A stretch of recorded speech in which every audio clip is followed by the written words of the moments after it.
When it comes to the Joker, recent media, film and comic books have painted him as a bit of a rather deranged individual, very brutal, liking to beat up and beat down on anyone who crosses his path. But you know what? This brutal side wasn't always present to the character. In fact, the Ace of Knaves was often seen as an ego-driven villain who simply wanted to annoy the citizens of Gotham and to be recognized for doing so. Hell, that's pretty much his entire character arc with Batman the Animated Series, so let's take a look at his more bizarre moments today. As I'm Jules, this is WhatCulture.com, and these are the 10 straight-up craziest things the Joker has ever done. Number 10. Joker Fish. Originally being a story from the golden age of comics, the laughing fish would eventually come to be adopted by the seminal Batman the Animated Series, bringing this hilarious story to the mainstream. In the story of the laughing fish, Joker poisons the fish in Gotham's water so that they look like him, complete with the pale skin and big, unnerving smile. The fish themselves weren't harmful to humans, but instead the purpose of Joker's plan was to trademark the fish so that he could make a profit from his image. This is just another classic Joker story whereby the clown prince of crime simply wanted to get his likeness out into the public domain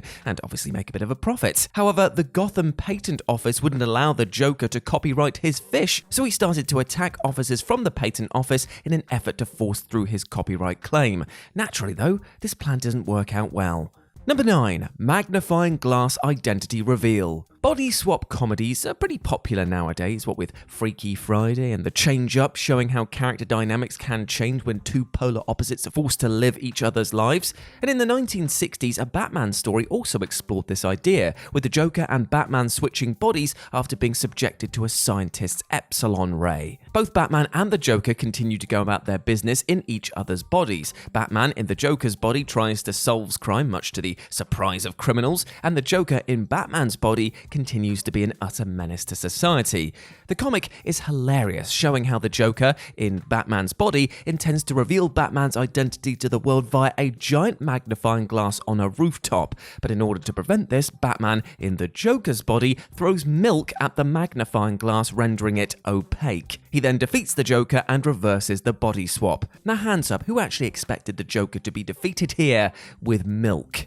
Number 8. He cut off his own face. One of the more gruesome entries to appear in this list. The start of the New 52 reboot saw the Clown Prince of Crime allow his face to be cut off by the villain known as the Dollmaker. Now, while this should be considered crazy enough, the Joker would then find his face again and begin wearing it like a mask, leading to some of the most horrifying Joker imagery in the vast history of this character. If allowing his own face to be cut off wasn't bad enough, the Ace of Knaves would also threaten to cut off the faces of the Bat family, resulting in one of the most nail-biting comic book stories ever in Death of the Family. Now, while this isn't wacky like some of the other entries on this list, it easily qualifies to be one of the craziest things the Jester of Genocide has ever done, and led to some of the most horrifying and memorable Joker comic panels of the last decade. Number 7. He became an Iranian diplomat. Now, as I've already shown, the Joker can sometimes take strange interests in bureaucracy, what with the Clown Prince of Crime trying his best to copyright fish,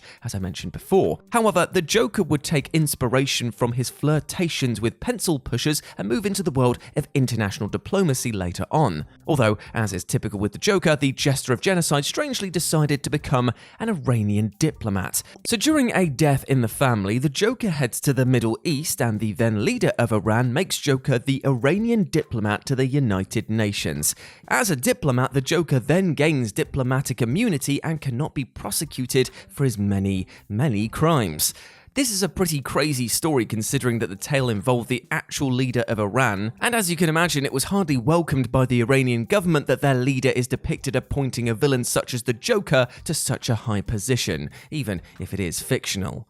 Number 6. That one time that he ate China. So the Joker is bad enough as a mere mortal, right? What with the Ace of Knaves frequently making himself a handful for Batman, and even sometimes the Justice League to handle. And he's pretty much single-handedly responsible for some of the most heinous crimes in the DC universe. So, therefore, it would be a huge mistake to give the Joker godlike powers. Yet this is exactly what happened. In the story arc Emperor Joker, Mr. Mxyzptlk wonders what would happen if he gave a non-superpowered person 1% of his power. He then chooses the Joker for this experiment, but the Joker ends up tricking Mr. Mxyzptlk into giving him 99% of his power instead, and the Clown Prince of Crime begins using these powers to wreak havoc across the DC universe. In addition to killing Batman, then resurrecting him to kill him again the next day over and over again, the Joker would also eat China. In an act that truly earns himself the name of the Jester of Genocide, Joker eats over 1 billion people just like that.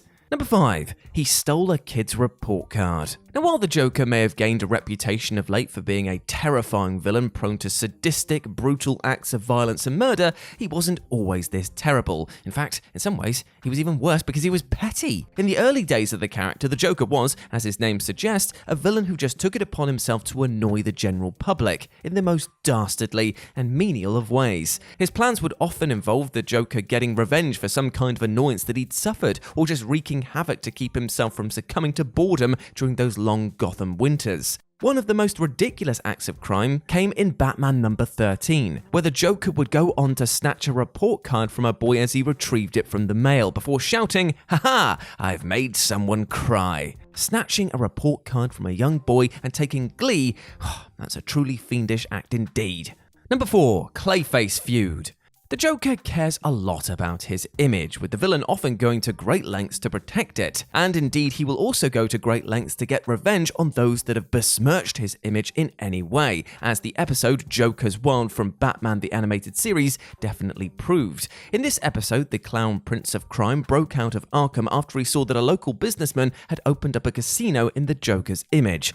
It is this use of his image that led to a feud between Clayface and the Joker, as Clayface had started committing crimes disguised as the Joker. After hearing that Clayface had been impersonating him while committing crimes, the Joker decides to impersonate Clayface and uses his own shape-shifting costume to get revenge on the shape-shifting villain. Confused? So am I. The Joker believed that his infamous criminal reputation was being ruined by somebody committing crimes that was far beneath him, both in terms of theme and indeed scope. Number 3. He's scared of the IRS. Another entry that received its own Batman the Animated Series episode in the 1990s, in Joker's Millions, the Clown Prince of Crime has left a fortune in the will of one of his enemies, King Barlow. However, it soon revealed that this was a clever prank by the aforementioned king. The Joker instantly begins to spend lavishly, living the rich life and buying anything that comes to mind. However, the Joker would soon learn that Barlow had tricked him, with the Clown Prince of Crime learning that most of the money that Barlow left him was utterly fake. To avoid revealing that he had been tricked, the Joker commits crimes so that he can actually pay the huge tax bill the IRS now demands of him. Now, while the Joker could have easily declared to the IRS that he hadn't actually received the amount of money he originally believed he had, the Joker's ego would not allow him to be made a fool of in such a manner. Number 2. Sherlock Holmes vs. Joker. So Batman was, at least in part, inspired by Sherlock Holmes. Much like the great detective from 221B Baker Street, Batman is known for his intelligence and ability to solve even the most confusing and shocking crimes. After all, Batman isn't called the world's greatest detective for nothing. While Sherlock is often seen to clash with his nemesis Moriarty, in Joker number 6, it is the Clown Prince of Crime that locks horns with Sherlock Holmes. The Joker crashes a local theatre play of Sherlock Holmes while dressed as Moriarty, hoping to wreak havoc on the cast. The lead actor is knocked out during Joker's attack and upon waking believes that he actually is Holmes. The lead actor, Clive Sigerson, then begins foiling Joker's crimes around Gotham, using Sherlock's own unique detective style to do so and truly annoying the Joker in the process. It's clear that though being a crazy act that could only happen in comics, another of the Joker's wacky plans has just completely backfired on him. And number 1, that one time that he actually went, sane. The Joker's insanity is one of the most defining elements of his character, so when he went sane in the story arc Going Sane from the mid-90s, fans were left completely shook. After believing that he had killed Batman, Joker's mind snaps and the character becomes sane. The Joker even gets a partner and begins to live a happy home life. What's more interesting though is the complete switch in the morals of the character. The sane Joker is a polite, charming individual. It's almost unthinkable that this character used to be the Joker. However, this being the Joker, his sanity doesn't last long. Upon learning that Batman isn't actually dead, the inner Joker starts to come out again, and it isn't long before the Clown Prince of Crime is fully insane once more. Now, some may recognize this story arc in part from the Harley Quinn animated series, which adapted this story in its own unique way during the show's second season. And then we go, my friends. Those were the 10 straight up craziest things the Joker has ever done. I hope that you enjoyed that, and please let me know what you thought about it down in the comments section below. As always, I've been Jules. You can go follow me over on Twitter at RetroJ with a 0, or you can swing by Live and Let's Dice. That's Dice with a C over on Twitch and YouTube, where I do all of my streaming outside of work. And it'd be great to see you over there. But before I go, I just want to say one thing. I hope that you're treating yourself well, both mentally and physically. Treat yourself with love and respect, because you goddamn well deserve it, alright? You're a massive ledge. Now go out there and absolutely smash it today. I believe in you. As always, I've been Jules. You have been awesome. Never forget that, and I'll speak to you soon. Bye.